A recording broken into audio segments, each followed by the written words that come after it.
Bonjour, je suis Nicole Meersman, formatrice chez SD Works et j'ai le plaisir de vous présenter l'accord sectoriel 2019-2020 de la Commission paritaire 118, les ouvriers de l'industrie alimentaire.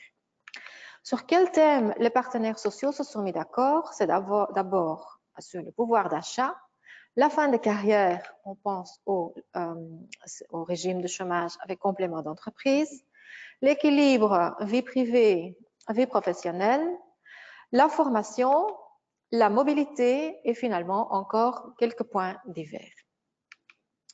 Premièrement, le pouvoir d'achat. On a l'augmentation de 1,1% qui est le maximum de le coût salarial de l'employeur qui peut remonter entre 2017-2018 vers 2019-2020. Eh bien là, l'augmentation des salaires sectoriels vont être augmentés de 16 cents. Le taux horaire augmentera de 0,16 € à partir du 1er juillet 2019. Deuxième augmentation à partir du 1er janvier 2020 de 4 cents. Donc là, le taux horaire sera de nouveau augmenté de, 0,04 €. L'augmentation des salaires effectifs aura lieu à partir du 1er janvier 2020 de 1%, sauf s'il y a une société d'entreprise qui prévoit une alternative, qui fait le nécessaire pour que le pouvoir d'achat soit augmenté aussi de 1,1%. Et en plus, il y a la prime annuelle brute de 80% qui va être transformée en une augmentation salariale de 0,04 cents par heure à partir du 1er janvier 2020. Autre mesure, c'est aussi que les primes d'équipe de nuit et les primes d'équipe minimales des secteurs vont être augmentées.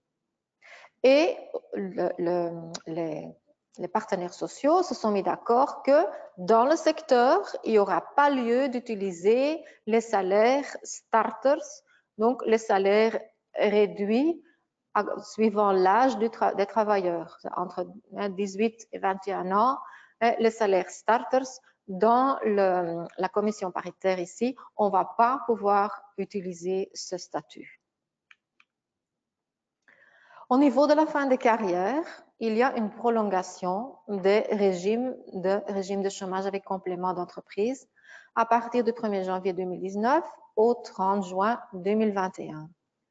Ça veut dire que le travailleur qui peut partir dans le cadre du régime métier lourd, système générique, il suffira d'avoir l'âge de 59 ans avec 35 années de carrière professionnelle. Si c'est dans le régime métier lourd spécifique, alors il suffira d'avoir 33 années de carrière professionnelle pour pouvoir partir aussi à l'âge de 59 ans.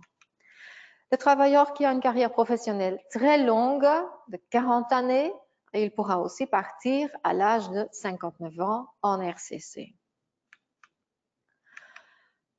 Encore dans le cadre de la fin de carrière, il y a une modification dans l'octroi des jours libres, des jours fin de carrière.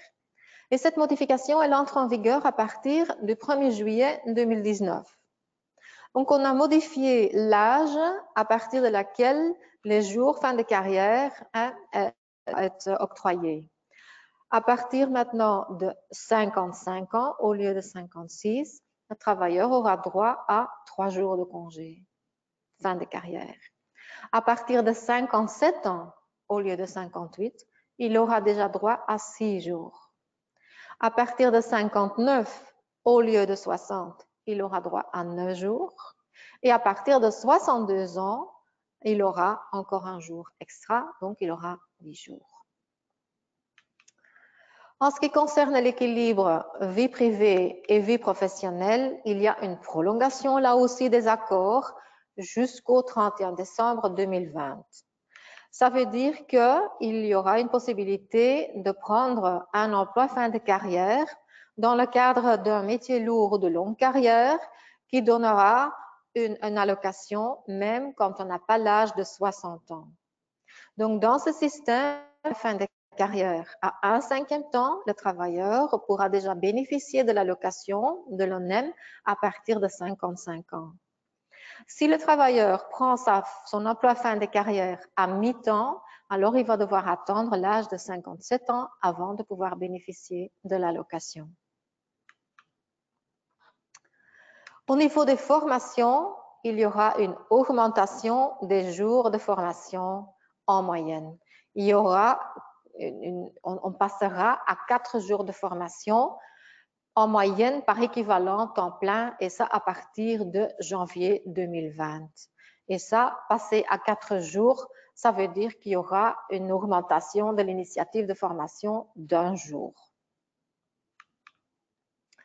Au niveau de la mobilité, il y aura une augmentation dans l'intervention des frais de déplacement pour le transport en commun.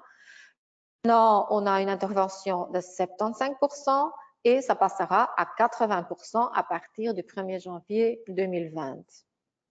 Et en plus, au même temps, l'indemnité vélo passera à 24 cents par kilomètre parcouru. Puis, il y a encore quelques points divers. Premièrement, l'intervention financière pour accueil des enfants de moins de 3 ans, c'est prolongé. En plus, il y a une recommandation de assimiler l'ancienneté intérimaire pour les avantages d'ancienneté. Troisième, quand un travailleur a une fin de contrat de travail pour force majeure, il aura droit à une allocation complémentaire de 11,38 € par jour à partir du 1er janvier 2020. Pour les travailleurs qui sont en maladie de longue durée, leur allocation complémentaire du Fonds social sera augmentée à partir du 1er janvier 2020. Le montant actuel de 7,23 € par jour passera à 7,56 € par jour. Et ce, à partir du 4e au 12e mois.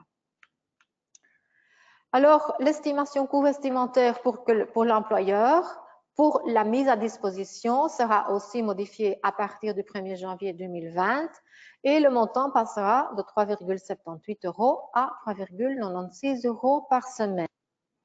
Également, à partir du 1er janvier 2020, le coût estimé pour l'entretien passe de 4,47 à 4,68 € par semaine.